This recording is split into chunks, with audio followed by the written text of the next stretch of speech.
Verslaðu jólanammið tímanlega á frábæru verði. Netto. Sparaðu með okkur.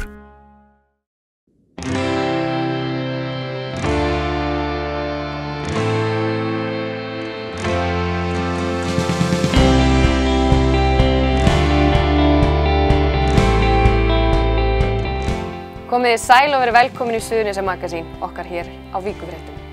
Það verður heldur betur fjölbreyttur þáttur hjá okkur að þessu sinni. Við ræðum við Guðmund Pétursson og Guðjón Skúlason hjá Samtökum atvinnurekenda á Reykjanesi. Við heyrum einnig í forsetum bæjarstjórna Garðs og Sandgerðis en þann 11. nóvember verður kosið sameiningu Sandgerðisbæjar og sveitarfélagsins Garðs. Við förum einnig á Hrekkjavöku og kynnum okkur skólaþáttinn Hnýsuna. Þá kynnumst við 4 verkefnum sem fengu styrk frá sóknaráætlun Suðurnesja.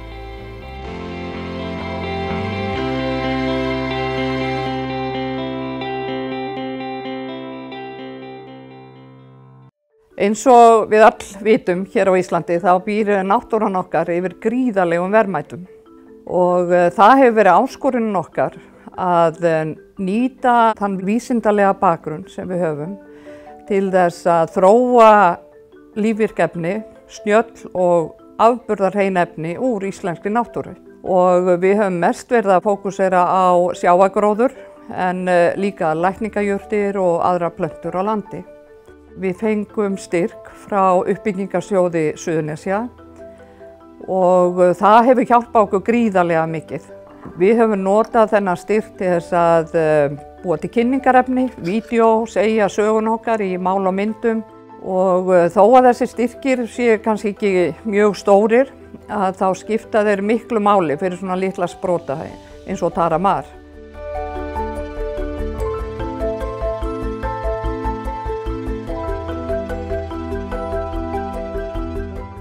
Hjól atvinnulífsins snúast hratt á Suðurnesjum þessar mundir en slíkt var ekki upp á teningnum fljótlega eftir bankahrun.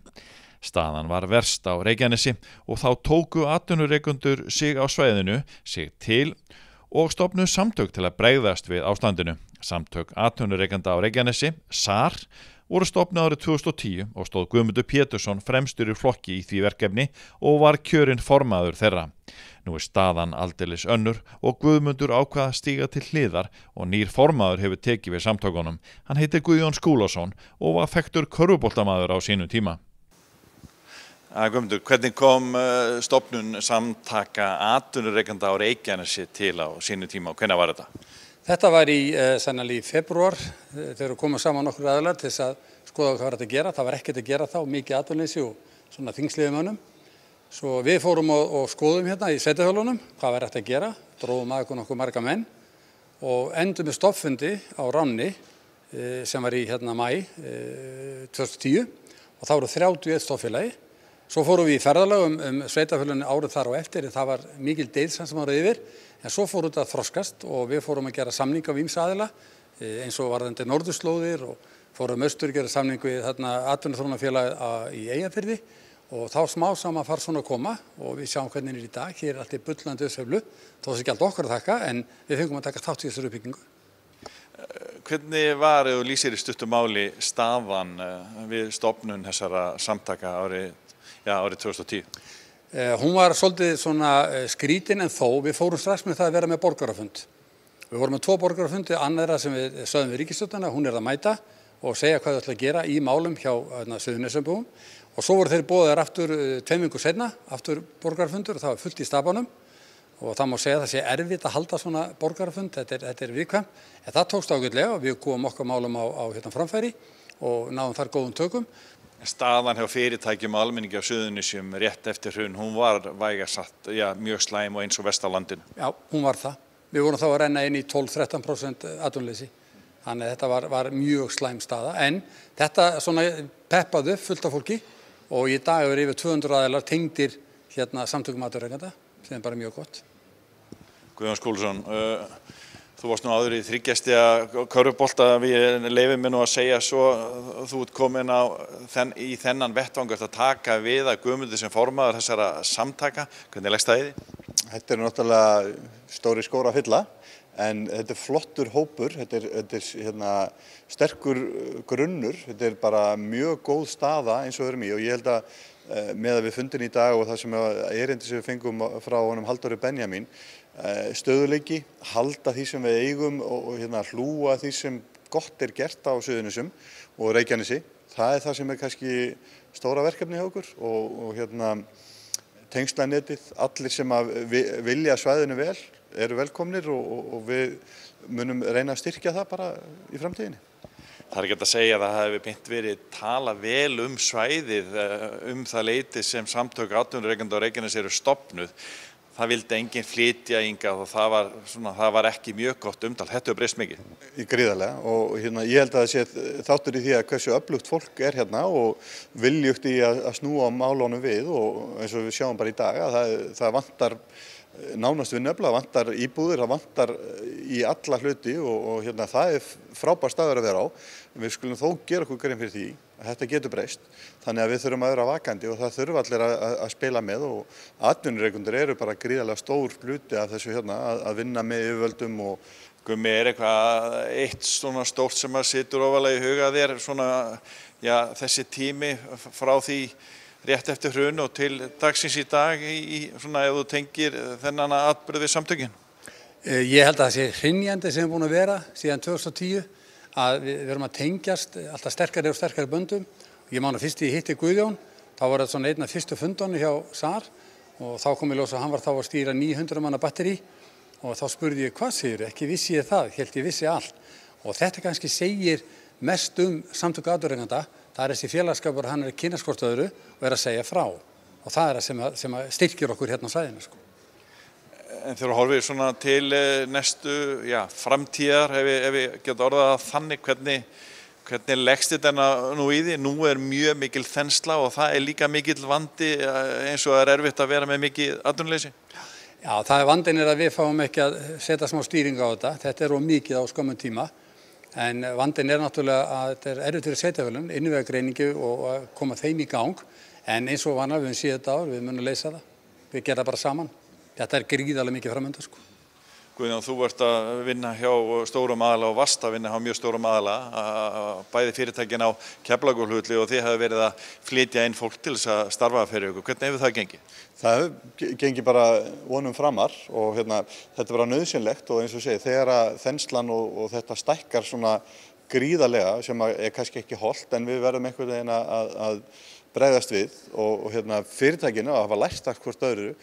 Margir hérna, sem farið mjög svipaða leið og hérna, okkur hefur svona reynst farsælt að koma þessu í gegn en kannski svona staðan í dag, það erfitt sko, menn halda sér auðvelt að stjórna þegar það góðæri, ég held að sé erfitt vegna þess að svo þegar harðnar á dalnum sko, þá þurfa menn virkilega að fara að taka á og hérna, ég held að við eigum að svona aðeins að horfa lengra fram í tíman, sjá erum við með öll eggin í sömu körfu, þurfum við eitthvað fjölbreyttara, þú veist, og svæði hérna býður upp á svo mikið, við þurfum að vera opni fyrir þessu og við þurfum fjölbreytni hérna til þess að takast á við ekki næstu 2 ár, ég vil horfa sko 50 ár fram í tíman.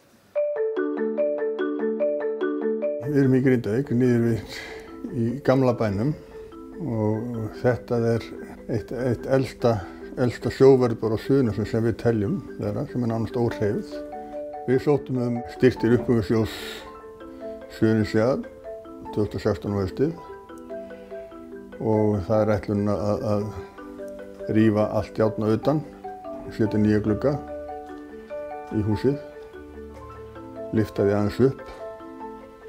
Við erum að setja hurð hérna á sunnanverðu og stækka glugga og setja glugga þar sem búið að taka á burtu þess að við reynum að gera eins upprunalegt og hægt á utan.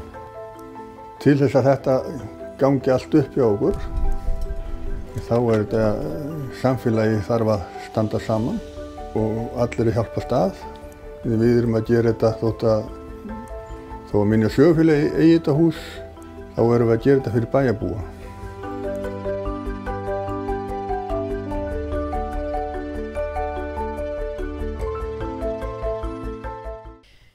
Starfsmenn Heiðarsels gerðu sér glaðan dag í tilefni hrekkjavöku og skreyttu kaffistofuna sína ásamt skrifstofu leikskóla og aðstoðar leikskólastjóra. Aðstaðan skreytt á hverri hrekkjavöku en ásamt því mæta nemendur og starfsfólk í búningum, en þetta liður í því að efla starfsandan og þjappa hópnum saman. Á hverju ári toppar skreytinganefndin sig og árið í árið það besta að mati nefndarinnar. Þá mæta starfsmenn einnig með kræsingar sem eru hræðilegar en bragðgóðar. Blaðamenn Víkurfrétta mættu skelfingu lostnir á Heiðarsel og spjölluðu við furðuverurnar. Vala, segðu mig, hvað í gangi hérna í Heiðarseli? Það náttúrulega hrekkjavika í gangi og við bara ákveðum það að skreyta bæði kaffistofuna og skrifstofunni á leikskólastjórunum og krakkarnir eru í búningum og við náttúrulega tökum þetta líka í búningana. Mér sýnist að flesti starfsmennirnir vera bara svolítið all-in eins og við segjum á góðri íslensku. Já, við erum bara þannig hér. Við erum bara all-in, ef við tökum ykkur ákvörðun það, þá tökum við bara all-in. Þetta ekki fyrsta sinn sem þið gerir þetta? Nei, þetta sennilega í 4. skiptið sem við höfum gert. Við reynum alltaf að toppa ár eftir ár. Þannig, já. Hún frekar hryllileg kaffistofa núna. Þetta töluvert meira heldur en hefur verið gert undanfarin 3 ár? Já. Þetta toppurinn. Að okkar mati, heldur við, já. Það þá spurning hvað þið gerir á næsta ári? Það verður bara komið í ljós. Það verður eitthvað meira heldur en þetta. Það voru ýmsar furðuvörur á ferðinni á hrekkjavöku í Reykjanesbæ og margir tóku þátt í gleðinni. Hús voru skreytt og tóku ungir sem aldnir þátt í því að gera hrekkjavökuna sem hryllilegasta, en gengi var í hús þar sem heimilismenn fengu val grikk eða gott. Víkurfréttir fóru á stjá á hrekkjavökunni og fylgdust með nokkrum hræðilegum verum.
Verslaðu jólanammið tímanlega á frábæru verði.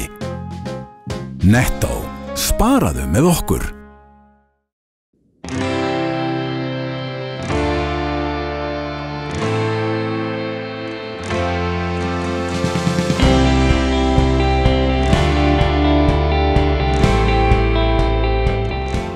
Já, ég held að það sé í vændum bara svolítið spennandi dagar og það verði jafnvel mjótt á munum gæti orðið og sérstaklega mikilvægt að fólk mæti og kjósi og taki þátt af því að það náttúrulega verið að taka ákvörðun framtíð þessara tveggja sveitarfélaga og hugsanlega þá nýs sveitarfélags líka og það fólk í sátt sem að tekur þá ákvörðun. Þessi bæjarfélög 2, það stutt á milli þeirra og þið eigið í rauninu ótrúlega miklu samstarfi og samvinnu. Já, það eiginlega bara samstarf sem hefur aukist með árunum og við náttúrulega vinnum sameiginlega í félagsmálunum, gerum það reynda með vogarunum líka og það samstarf hefur gengið virkilega vel. Við vorum erum með sameiginlegt skipulags- og byggingarembætti. Við vorum reynda með svona samvinnu áður sem við ákveðum svo að steypa saman í eitt embætti sem við rekum saman og það sameiginlegur yfirmaður íþróttamannvirkjanna. Þannig að þetta samstarf hefur bara þróast. Samvinna sveitarfélaginu gengið mjög vel á síðustu árum. Þetta eru svipuð sveitarfélag, svipuða stærð og gengið mjög vel að vinna saman. Jafnvel þó eins og við Óli, þegar við erum á sikkunum staðnum í pólitíkinni, landspólitíkinni, þá það ekki komið niður á nokkrum samstarfi og síður en svo. Og kannski snýst stóru hlutum það að við sem erum að sinna þessum trúnaðarstörfum fyrir sveitarfélögin að okkur gengur vel að vinna saman eins og Einar sagði og þess vegna svona gamall rígur hann ekki til, eða kannski til einhvers staðar á svona í hátíðaræðum einhvers staðar en ekki í raunveruleikanum held ég sko. Það má líka segja kannski að samstarf ekki bara í sveitarstjórnunum því að samstarf sko íþróttafélagana Reynis og Víðis hefur verið náttúrulega síðustu árin og þannig að foreldrar þessar barna í þessum tveimur sveitarfélögum eru farin að vinna miklu meira saman og það líka partur af þessu að samstarfið og þessi þróun að fara af stað. Þegar við lögum að staðið þetta þá erum við að horfa til lengri tíma og ef við ætlum að horfa fram í tíman, 15-20 ár fram í tíman, þá ljóst að sveitarfélög á landinu verða færri.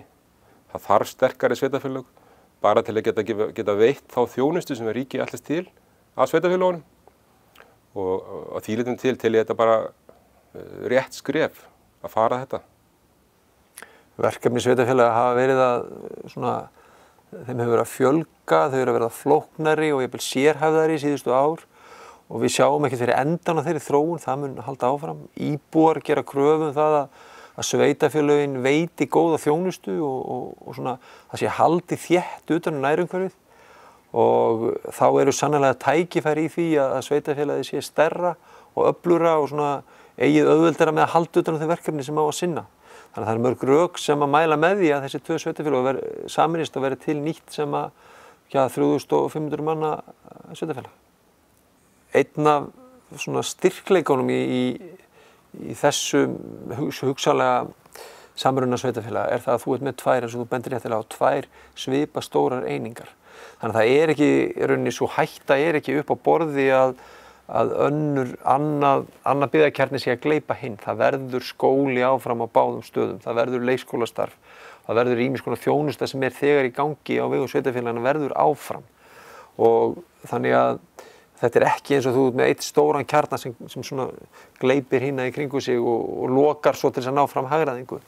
En það hefur verið satt sko í sameiningu, sérstaklega í sveitarfélaginu eins og okkur, þú ert ekki að horfa beint í sparnað í rekstri, en þú ert að horfa í það að einingin verður sterkari og má segja að þú nýtir krónuna betur heldur hún gerir annars. Það eru svona rekstralega hagurinn í því að fara svona saman. Það góða við það líka að maður í þessum viðræðum á þeim tíma sem að bæði sveitarfélög geta staðið einn sér. Það það góða, við erum ekki tilneydd til samstarfs, en af því að við þekkjum sveitarstjórnarstigið nokkuð vel orðið, og þá með því að horfa 10-15 ár fram í tíman, þá teljum við þetta rökrétta leið. Og það kannski það sem fallegt við þetta, að það eru íbúarnir sjálfur sem íbúarstækja sveitarfélaga sem munu taka þessi ákvörðun 11. nóvember og mín tilfinning að það svona fólk með báðar skoðanir að það eigi að sameina og eigi ekki að sameina hafi svona, það sé fólk sem aðhyllist beggja megin og það verður bara spennandi að sjá hvernig niðurstaðan verður.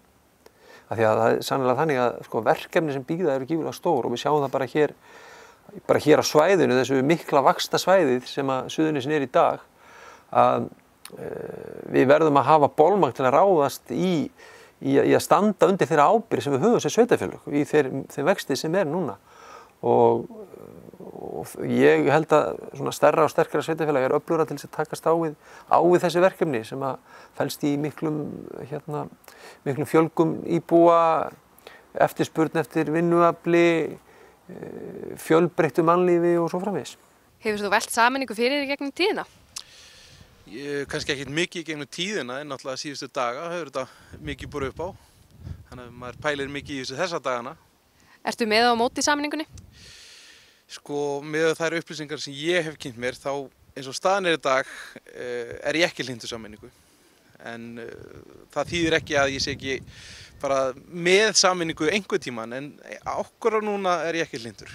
Gallanir eru þeir að ég sé ekki nógu marga kosti. Þannig að ég kannski get ekki talið upp nákvæmlega gallana. Ég sé fyrir mér sko að fjarlægðin geti verið mikil eins og til dæmis með skóla þar sem ég vinn, að ég hræddur að við verðum tölur og Excel-skjali sem að ég óttast mikið. Hefur þú velt sameiningu fyrir í gegnum tíðina? Nei, ekkert sérstaklega, en ég gert það núna. Ertu með á móti sameiningunni? Ég held þessi bara með henni. Allan eftir að hafa skoða skýrsluna þá lítur þetta bara vel út fyrir bæði sveitarfélög. Hver telur þú vera kostið við sameiningu? Það verður hagræðing í báðum sveitarfélögum og þannig aukin gæði þjónustu. Það verður kannski hægt að efla tómstundastarf meira og já. En telur þú vera eitthvað galla ef að sameiningu verður? Kannski hætta á að við upplifum ekki eins mikið íbúalýðræði þannig að það þarf að passa upp á að sveitarfélagi eða bæjarfélagi hlusti á raddir íbúana. Hefur þú velt sameiningu fyrir þér í gegnum tíðina? Já, það hef ég lengi gert. Mér hef lengi langað að vilja hafa sameiningu milli Sandgerðis og Garðs. Og hvers vegna? Vegna þess að í framtíðinni verður það fjárhagslega betra fyrir báða bæi og bæirnir sér og einn mun ekki þroskast lengi alveg, en í sameiningu mun vera betra og sterkara samfélag.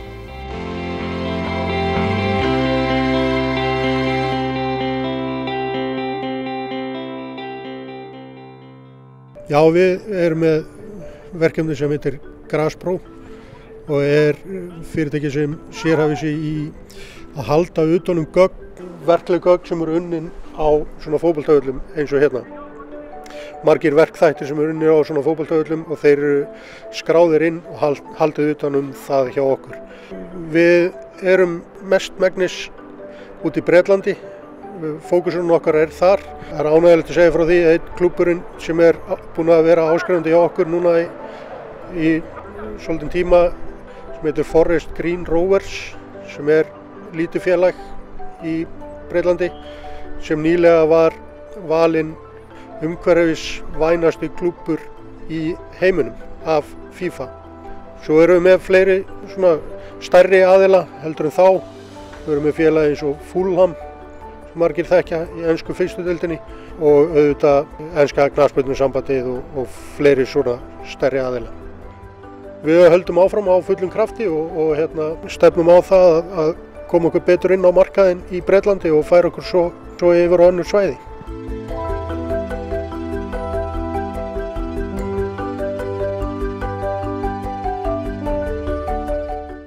Hnísan skólaþáttur nemendafélags Fjölbrautaskóla Suðurnesja. Þátturinn vinsæll hjá nemendum skólans en í þættinum eru sketsar og svipmyndir úr skólalífinu. Í gegnum árin hefur mikill metnaður verið lagður í þætti Hnísunar eins og sjá má á þessum myndskeiðum. Framleiðendur Hnísunar fengu aðstöðu hjá Víkufréttum til að taka upp sketsa í næsta skólaþátt sem verður sýndur síðar í mánuðinum. Við tókum púlsinn á þeim félögum eftir að tökum lauk. Segjum við strákar, hvað voruð það að gera hérna á skrifstofunni okkar? Við vorum að taka upp skets fyrir skólaþáttinn Hnísuna, Fjölbrautaskóla Suðurnesja og ég reyna má ekki segja mikið frá en það voru tveir skrifstofugallar að ræða sín á milli. Og eru margir sem eru að leika í þessari mynd ykkar? Við erum að gera svona sketsa þannig að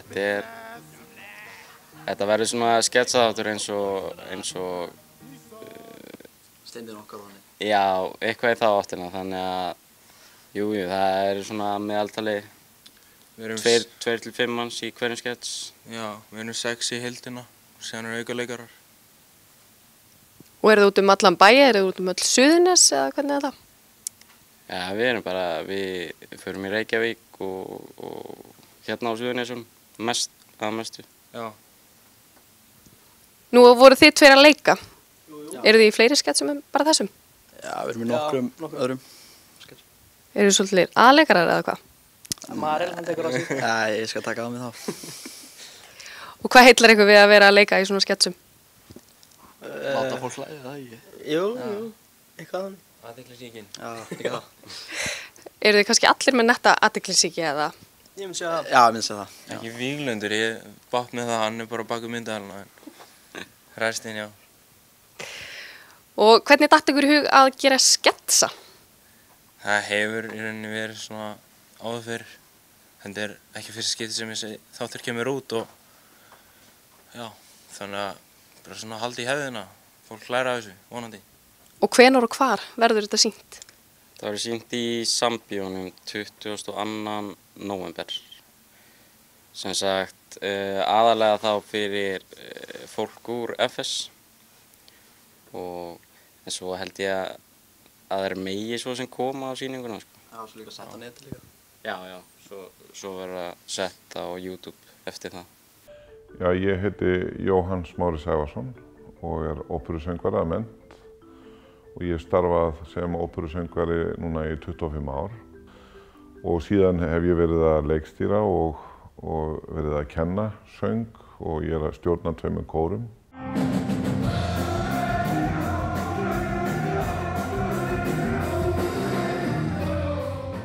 Síðasta verkefni sem við fengum styrk úr uppbyggingarsjóði var Hollendingurinn fljúgandi, ópera eftir Wagner sem yfirleitt flutt með stóri sinfóníuhljómsveit og í búningum og leikmynd og stórum kór og við fórum þá leiðina við fluttum það sem rocktónleika og þetta gekk mjög vel og kom mjög vel út, það vel að þetta verður endurtekið.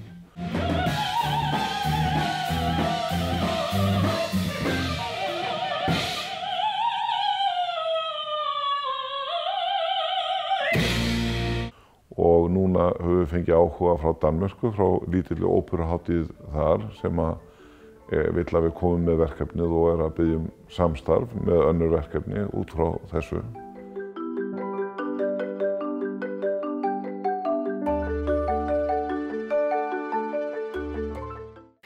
Leið og við þökkum ykkur fyrir áhorfið minnum við ykkur á aðra miðla Víkufrétta.